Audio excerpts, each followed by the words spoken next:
Entonces, buenos días, tardes o noches. Les vamos a hablar acerca de los mecanismos fisiológicos y de comportamiento de termorregulación en mamíferos. Es del equipo 5.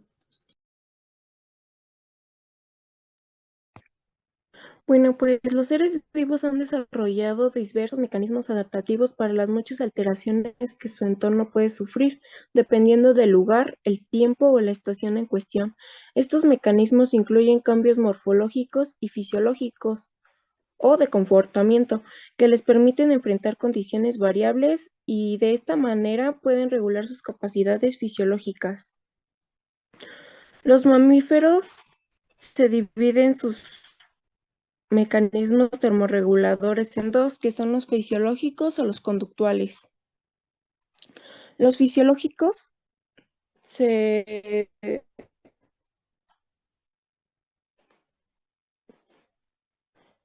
los conductuales son como el ir y poner ponerse un suéter, como lo hacemos naturalmente los humanos, y los fisiológicos como la cola de la rata,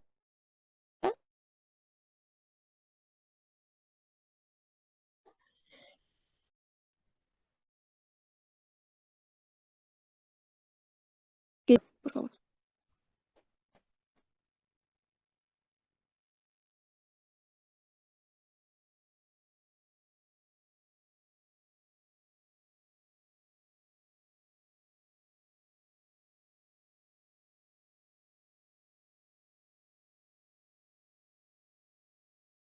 Este, Forman uno de los principales órganos que detectan sustancias químicas externas o agentes físicos a los que los mamíferos pueden estar expuestos. Entre estos encontramos lo que pueden ser los cambios de temperatura, la radiación solar, la humedad, la, este, todos estos ayudan a que la piel desarrolle mecanismos que le ayudan a hacer frente a estas alteraciones. Un ejemplo de esto es la prevención de la pérdida de agua y líquido extracelular a través del sebo secretado por glándulas sebáceas cuando la temperatura es alta. Siguiente, por favor. En esta parte se nos explica que se realizó un experimento en el cual bueno, se muestran los termogramas de ratas topo sometidas a calor y al frío para ver cómo sus cuerpos reaccionaban ante estos estímulos. En el primero, que es el ambiente de calor, eh, se encontró que bajo temperaturas ambiente de mayor calor, la superficie del cuerpo se presentaba una temperatura superior a 33,3 grados Celsius, con un máximo de 38,3 grados Celsius. Y este se veía más que nada reflejado en lo que es la superficie de la cara, la espalda y la cola. En lo que es la imagen B, que es donde fueron sometidos al frío, se puede observar que el calor se disipaba más en el centro. Se presentaba una temperatura superficial de 18,4 a 18,6 grados Celsius, con un máximo de 29,3 grados Celsius. Todo esto más concentrado en la cabeza, los ojos y la espalda. Siguiente, por favor. Bueno, regrésale tantito, por favor. En esta parte, pues también en la imagen B, que es la del frío, se muestra como las extremidades, lo que son las patas, no se encontraba con una gran cantidad de calor. Em, Esto porque el mecanismo que conserva el calor se encarga más de proteger lo que son los órganos vitales, por eso el calor se concentraba más en medio y en la parte de arriba se encontraba en una mayor área para que se disipara todo ese calor. Ahora sí, la siguiente, por favor. Am, lo que es la modulación de la temperatura a través de la circulación cutánea, este, aquí encontramos que la piel se encuentra con diferentes capas para medir las diferentes fluctuaciones de calor. En esta se menciona que existe una red extensa vascular en la dermis, la cual está mediada por numerosas células endoteliales, músculo liso y sinapsis de grupos de neuronas somatosensoriales, como son los propioceptores, los mecanorreceptores, nociceptores y termorreceptores. Eh, para entender esta parte, se explica que a través de lo que es una neurona aferente llega un estímulo, ya sea de calor o frío, que esto también se va a explicar un poco más adelante con unos receptores, pero todos estos llegan a lo que es el asta dorsal de la médula espinal y el núcleo espinal del trigémino, que responden tanto a lo que ya dijimos, que es el enfriamiento o calentamiento inocuo de la piel. Esta red corre hacia lo que son los plexos superficiales y profundos. En el primero, este primer plexo se caracteriza por la circulación capilar, donde es visible la participación de las asas papilares, y lo que son los plexos profundos consisten en vasos sanguíneos de mayor diámetro que alcanzan los folículos pilosos y los conductos de las glándulas sebáceas y sudoríparas. Am, Después de realizar este proceso, las neuronas, las neuronas que mandan los estímulos a los termorreceptores del organismo en la piel, que detectan el cambio de temperatura ambiental o interna, transmiten una señal a través de fibras nerviosas hasta el asta, donde se activan neuronas sensoriales, y estas neuronas a su vez transmiten una respuesta que consiste en un impulso nervioso enviado a lo que aquí se menciona como LPB, que quiere decir núcleo parabraquial lateral, y esta desencadena una reacción en el área preóptica, que es el POA, que es bueno, se le conoce como área preóptica del hipotálamo, y la cual es la estructura mayor considerada responsable de la termorregulación en los mamíferos.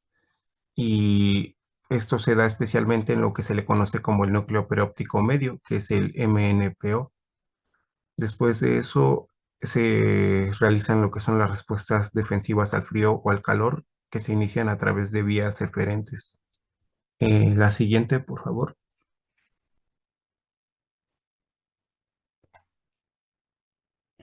Ah, ya por último tenemos lo que es este, la modulación de la temperatura medida por la sudoración, en el cual se menciona que la necesidad de aumentar o reducir la disipación de calor depende de factores ambientales. Esto ya sea, pues, como lo que conocemos que calor por el sol o frío en lugares donde hace más frío.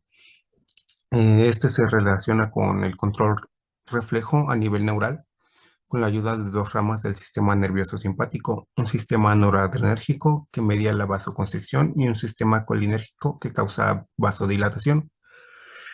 Para esto es importante tener en cuenta que las respuestas termorreguladoras autónomas, además de producir o disipar calor a través de respuestas vasomotoras cutáneas, fomentan la generación de calor a través de mecanismos de temblor y no temblor. Am, Aquí lo que se menciona sobre la modulación de la temperatura mediada por la sudoración, es que es otro mecanismo utilizado para disipar el calor, la cual cuya función principal es termorregulación por evaporación, en la cual también se menciona que hay dos tipos de transpiración, la cual es la insensible, la pérdida constante de calor que no se detecta con la vista o el tacto, y la sensible, que es la que se puede observar como cuando un humano hace ejercicio. Y la sudoración sirve más que nada para mantener estable la temperatura corporal y funciona para excretar sustancias como la urea, el ácido úrico, amoníaco y el ácido láctico, entre otros. Am, y ya como pequeño resumen, la capacidad termorreguladora de la piel y su modulación a través del sistema nervioso se da a través de cambios efectores y el alcance de la vascularización en este órgano, la cual depende de estímulos térmicos y dietéticos que intervienen para determinar si el organismo necesita disipar o conservar el calor. Siguiente.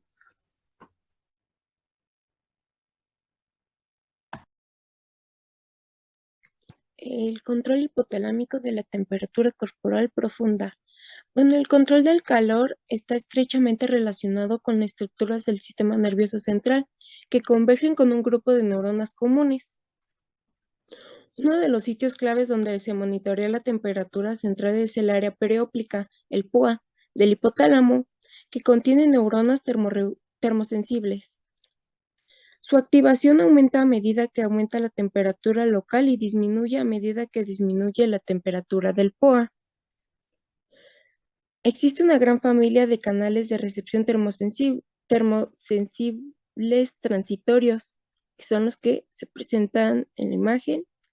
Los más importantes es el TRMP2 y el TRPM8. Siguiente, por favor.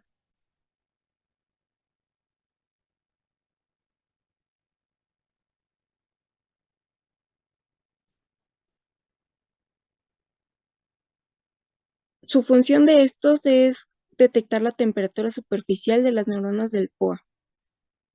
El inicio del comportamiento termorregulador en humanos durante la exposición a ambientes cálidos o fríos no está precedido por aumentos agudos en la tasa de sudoración o en la tasa de producción de calor metabólico. Está precedido por cambios agudos en el tono vasomotor en la piel sin pelo, en contraste con la estabilidad del tono vasomotor en la piel con cabello. Los estímulos térmicos provocan despolarización en los termorreceptores generando transducción. Al alcanzar el umbral se generan potenciales de acción donde los botones terminales neuronales liberan los neurotransmisores que activan la sinapsis. Este proceso se llama transformación. Los termorreceptores perciben la sensación térmica formada por canales iónicos llamados receptores de potencial transitorio que detectan los diferentes rangos de temperatura.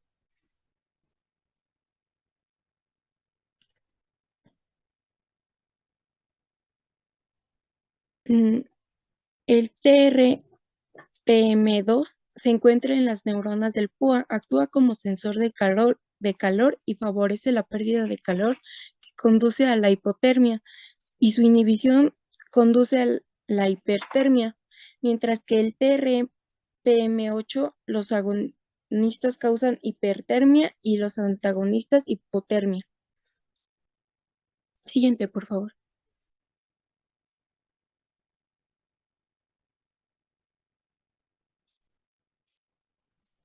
Bueno, yo les voy a hablar un poco sobre las respuestas neurofisiológicas para controlar la hipertermia. En condiciones normales o las de reposo, el cuerpo genera y disipa el calor para poder mantener la estabilidad de la temperatura.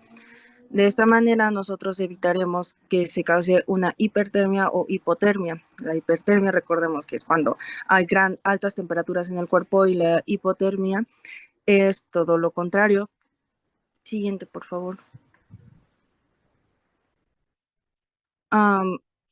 ¿Qué dice? El calor corporal está significativamente regulado por el sistema nervioso central, que recibe, descifra y envía señales a través de diversas estructuras para activar los mecanismos que gestionan la disipación de calor.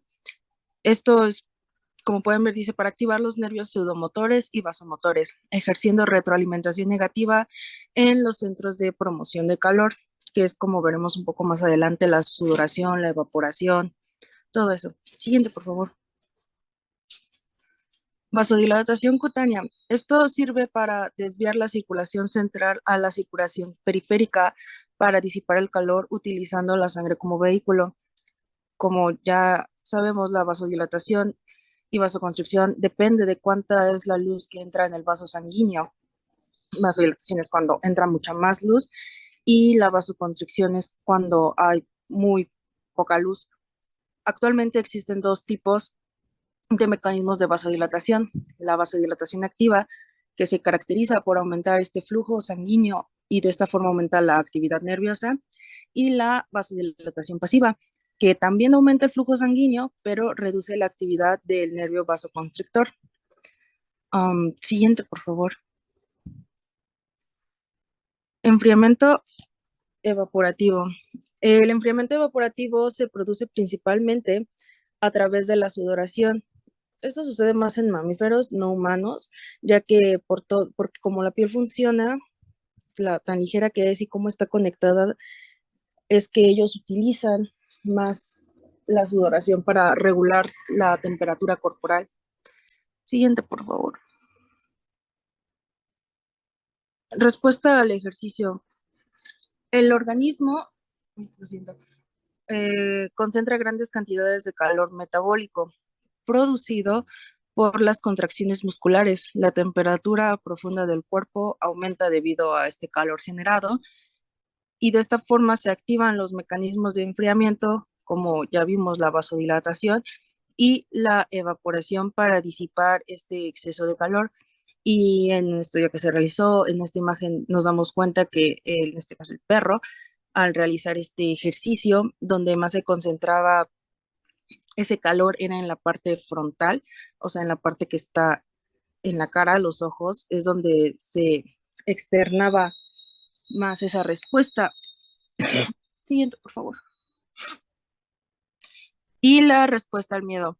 Es otro fenómeno que desencadena cambios conductuales y fisiológicos a través de los cuales los organismos buscan aumentar estas posibilidades de supervivencia, reaccionando de manera adecuada a las amenazas que ocurren en el medio ambiente. Y siguiente, por favor.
vamos a ver lo que es el comportamiento de la termorregulación. Como sabemos, pues los animales son capaces de realizar comportamientos voluntarios que pues afectan o alteran su entorno térmico local, y estos comportamientos se llevan a cabo en animales que son endotermos, por ejemplo las aves y los mamíferos, pero también en peces y reptiles. Entonces, estas conductas son motivadas, lo que quiere decir que básicamente es una respuesta a un estímulo. Por ejemplo, el ejemplo que nos viene en el artículo es la temperatura, que pues se puede utilizar como una recompensa a un entrenamiento como para actividades específicas, como en este caso las ratas, que aprietan un botón para prender luces o sí, luces o lámparas, perdón, de calor cuando están expuestas al frío. Entonces, esto quiere decir que estas conductas están impulsadas por el mismo sistema motivacional que preservaría los comportamientos básicos como beber o comer, y que a su vez estas surgen por necesidades para mantener un equilibrio. Y bueno, estos comportamientos se van a dividir en dos: para prevenir la hipotermia y para prevenir la hipotermia. El primero, que es para la hipotermia, pues van a ser estrategias para conservar el calor, como puede ser conservar posturas, como por ejemplo en bola cuando duermen, también tomar el sol, construir o compartir nidos, acurrucarse, y también es la aumento de la actividad locomotora y de la ingesta de alimentos para energía. Mientras que para la hipertermia, pues serían lo contrario, estrategias para disipar el calor. Por ejemplo, la búsqueda de sombra o frío. También posturas que les permitan, como la exposición al viento, que puede ser sobre rocas, o la extensión del cuerpo. De hecho, en los elefantes también hay movimiento de orejas y jadeo, y esto va a reducir entonces la ingesta de energía y de la actividad locomotora. Bueno, estos comportamientos ocurren cuando se exponen a condiciones térmicas en las que su regulación autónoma pues deja de ser eficaz, o no están como expuestas al agua y a la energía. Básicamente sería una respuesta para evitar la incomodidad térmica. Uy. Bueno, hay algunos factores que son importantes para esta termorregulación porque la van a afectar, como puede ser la hora del día, la estación del año, el género y también la edad. Hay un dato interesante con los animales que no sudan, por ejemplo los roedores. Ellos pues no jadean ni sudan, como les digo. Entonces lo que pasa es que van a pasar toda su saliva por su cuerpo para perder calor mediante la evaporación, que vendría siendo más o menos lo mismo que la salivación que produce, por ejemplo, un perro cuando la temperatura aumenta en el hipotálamo anterior. Y bueno, entonces otro dato interesante es que la salivación térmica va a disminuir cuando se producen lesiones en el hipotálamo. Em, Hay una salivación térmica que va a disminuir las lesiones hipotalámicas. Digo, no, perdón. Esta salivación térmica entonces va a disminuir con las lesiones hipotalámicas, como les decía. Y de hecho, entonces hay una vía que conduce el hipotálamo hacia el núcleo salival, que va a activar el POA, que es el área preóptica del hipotálamo, como habíamos visto anteriormente.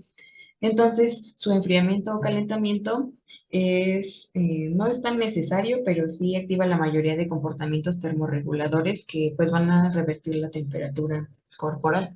Y este se utiliza para respuestas más autónomas, no tanto para respuestas específicas. Por eso se dice que no es tan necesario, pero sí es suficiente. Y bueno, aquí tenemos un esquema en donde veíamos las conductas que se toman para la hipotermia y la hipertermia.